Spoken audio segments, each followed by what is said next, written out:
Wonderful, because as an actor, that's what I love more than anything. I love transformation, the idea that you can play something different from yourself, something other.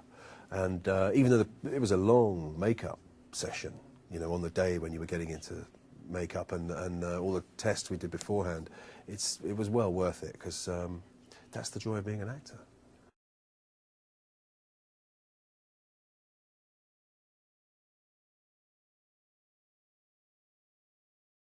On a daily basis, it was about 3 or 4 hours in the morning and an hour taking it off at the end of the day. That's the bit that nobody thinks about, is, you know, having got into it and then cut, so everybody goes home and you're left trying to get this stuff off you.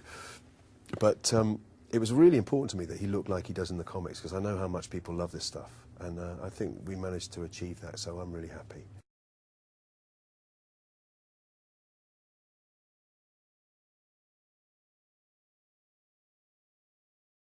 I didn't know anything. I mean, I knew about Marvel and DC. I knew about some, you know, the kind of A-list superheroes like Superman and Batman that we all knew about. But Green Lantern, I had absolutely no idea. So it's been a fascinating journey finding out about it.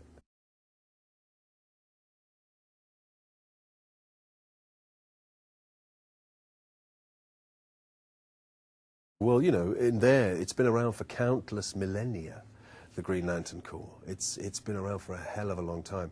And the human race, relatively, is young and inexperienced and untried. So for a guy whose whole life is about the efficiency of this group of policemen, if you like, universal policemen, this corps, to have a young, untried, untested human come on board, especially inheriting the ring of his great mentor, is not something he's very happy about.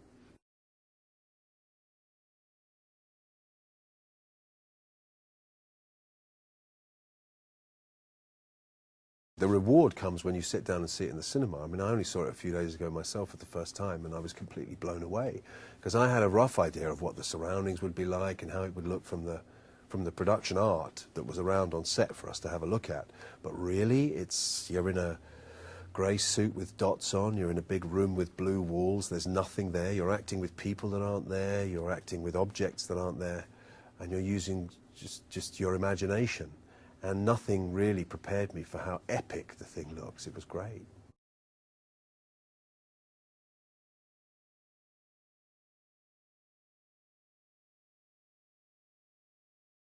Yes and no. I mean, it's nice to have people there that you're meant to be actually doing a scene with, but the reality is, even in traditional filming, there are times when it's impossible for the person that you're talking to actually be there. So you'll take an eye line somewhere off a point and imagine the person is there. You know, they may be over here saying their lines, but actually you're looking here. So in a way, it's the same thing, but just magnified.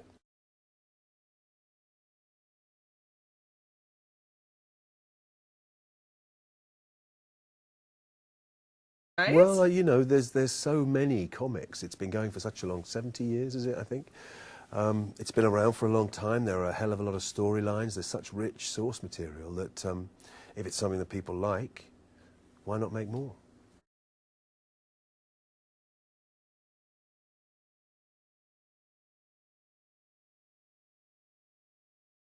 So it gives it a whole extra dimension, because the film is epic and it's amazing, and the computer stuff is incredible, and the whole concept of a guy that becomes involved with this cosmic army or police force.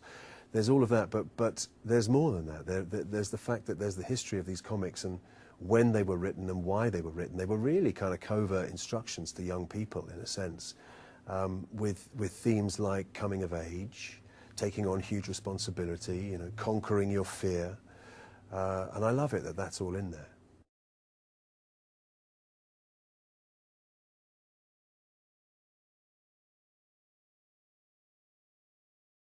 He's great. I mean, I wish I could think of one thing about Ryan that isn't absolutely lovely, but the fact is he's a really lovely guy.